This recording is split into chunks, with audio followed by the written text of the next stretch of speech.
tournament season is upon us as Ohio State continues to add to its recruiting class, but not one that's signing in December. Not even one that's signing next December. This guy's got 2 years until he signs, to the point that he doesn't even have a lot of recruiting profiles. Elijah Newman-Hall, Andrew, he camped earlier this week. I'm Stephen Means, and that's Andrew Gillis, and this is Buckeye Talk. He camped earlier this week, and apparently Carlos Lachlan fell so in love that he offered him. And then he fell so in love, and Elijah fell so in love, that they both said, how about we have a future together? And Elijah Newman-Hall kicks off Ohio State's 2028 recruiting class.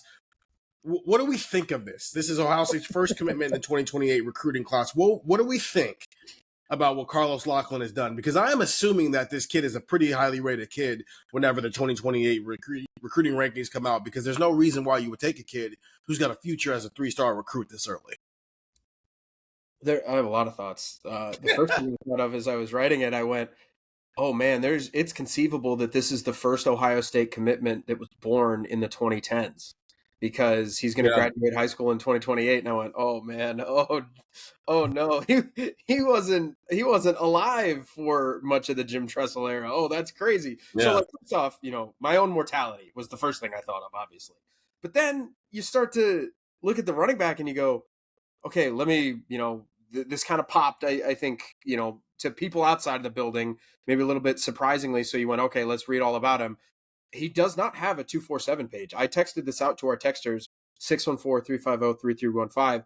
We use the 247 Sports Composite for all of our rankings. That is how we kind of gauge it. It just keeps everything basic. It's the mixture of 247, Rivals, On3, and ESPN. That's our rankings. He does not have a 247 page set up right now. And I texted them, guys, I would love to tell you what his ranking is, but I can't. Now, he is 6 foot, 205 pounds, like 205 pounds, somewhere in that range. He is not big for his age. He is a big running back now.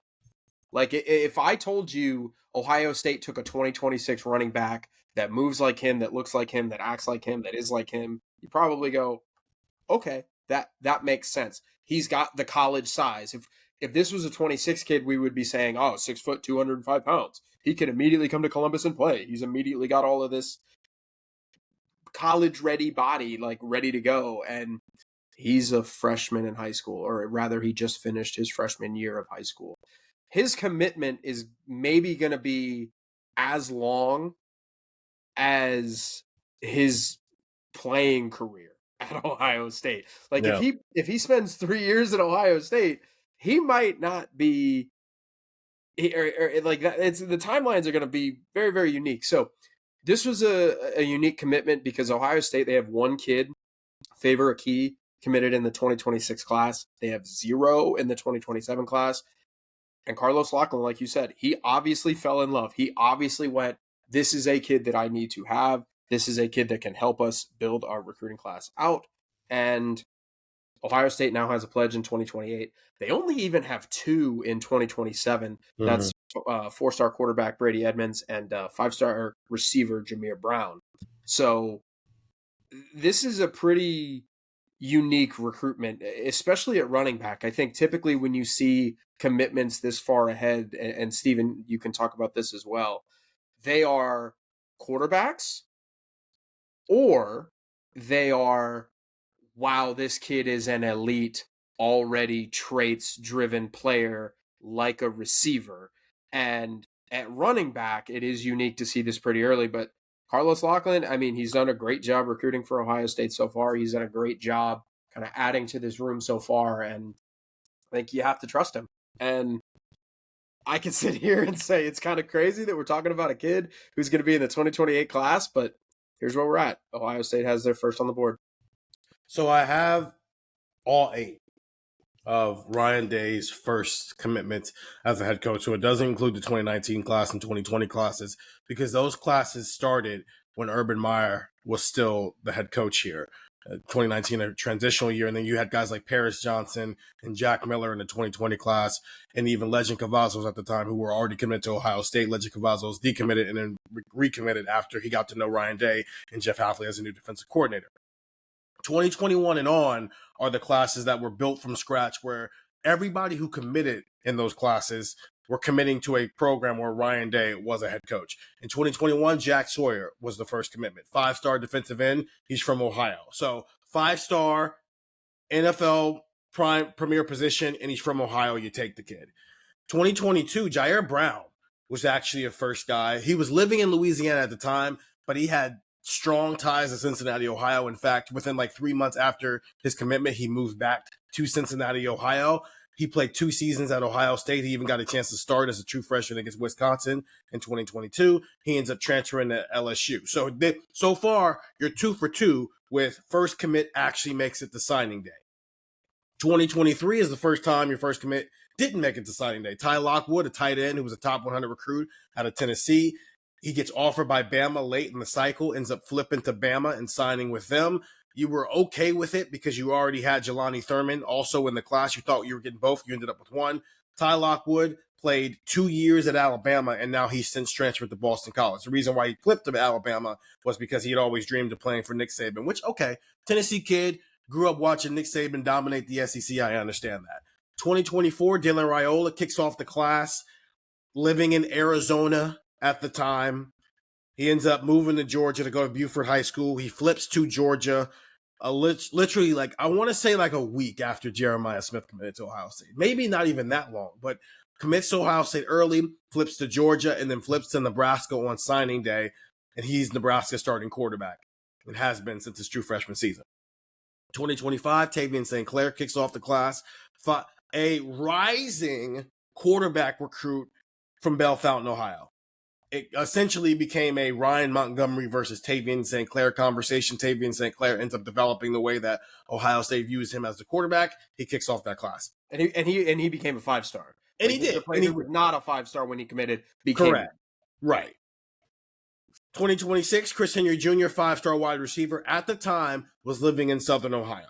He is now living in California, going to modern day, but 5-star wide receiver. He's since shut down his recruitment. There's no reason to believe that he's not going to sign with Ohio State in December unless Brian Hartline decides he wants to go coach in the NFL and Ryan Day decides he no longer wants to be in Columbus. 2027, Jameer Brown is an actual Ohio kid. Chris Henry Jr., Ohio kid by proxy. He also was raised in Charlotte. No, he was kind of raised all over the place. Jameer Brown is from Dayton, Ohio. 5-star wide receiver in the 2027 recruiting class. He commits to Ohio State not long after the end of the Indiana game in 2024. There's no reason to think he won't sign with Ohio State 18 months from now. And now you've got Elijah Newman-Hall, who I think it's okay to assume that maybe he'll be a 5-star when those rankings come out. If Ohio State's taking him this early, I would assume that the other premier programs around the country would have taken him this early as well. He's from Florida. So far, what does this tell us? The Ohio kids, the 5 who were from Ohio, who committed early, make it to signing day. The 2 who were not from Ohio and committed first didn't make it to signing day. How do we apply that to Elijah Newman-Hall while also understanding this is a different world of what college sports are, with revenue share, with NIL now being in-house, the way it's handled it? We're seeing how it's playing out with this 2026 class, where a lot of these guys are committing, shutting their recruitments down. There's financial things that are involved now that aren't just bagman conversations. They're real conversations that starting July 1st, we're going to be able to FOIA a lot of this information. Do you think this is going to continue the trend of, yes, he committed first, but that doesn't mean he makes it to signing day like the other 2 national kids did? Or is it okay for you to just assume in this new world, if you commit to a school because of all the reasons for why, maybe Elijah Newman-Hall is going to make it to signing day? It's a good question. Something that I've also kind of thought about a lot this morning, because, when he committed, it was kind of one of those like, wait a minute, what? And it kind of took you by surprise. So I think your first notion is probably correct of, this is a new world of college football. Carlos Loughlin does not play around. Carlos Loughlin, we've talked to him a bunch. He is a running backs coach that is very big on development. that is very big on the way that his running backs play, and he wants them to play a very specific type of way. I mean, we were out at these one-day camps where obviously he made a pretty big impression on Elijah. That very intense, and I think that stands out. So you would assume that Carlos is not taking him if he thinks I'm going to have to fight for him for 4 years, right? You would think, man, Carlos does not want to have to deal with that headache. So I think it's fair to assume that maybe in this new era of college football, and maybe with Carlos Loughlin at the helm of the running back room, you can go, okay, I feel okay about Elijah sticking in this class. I will not fault anybody watching this, anybody listening to this, anybody doing whatever, if they look at this and go, man, he's not even going to play football for Ohio State until an election year. Why would I care right now? Call me when we get to the summer of 2027 and let's talk. So it's kind of a cheating answer, and I do apologize for that. But I think it is fair to assume that this does not happen this early if Ohio State is not comfortable where he is at, if he is not comfortable with where Ohio State is at, if he is not comfortable with it all, if Ohio State is not comfortable with it all, as I give myself a bear hug. However, he is from Florida. We know, talking to kids, Stephen, you've done this, I've done this, the kids from Florida like Florida a lot. And all the kids from Florida typically are drawn to stay in Florida, whether that's Florida, Florida State, Miami. Like, we'll see how these teams kind of play over these next couple of years. But if you want to throw a challenge flag on it and say, you know what, Andrew, I respect that you think he might stay. I need to see it. That's fine with me, because I think you're just naturally curious whenever a kid commits this early. But for now, I think you have to feel pretty good, because, again, this is a situation where Ohio State did not need to make this happen this early, and they did not need to sign off on this early, and they did. Rivals has him rated as a 5-star recruit, and per Rivals, Florida Atlantic, Florida International, South Florida, UCF, and Wake Forest are his other offers right now. So I believe Florida State and Miami have offered as well. Okay, so again, the Florida schools hard to verify.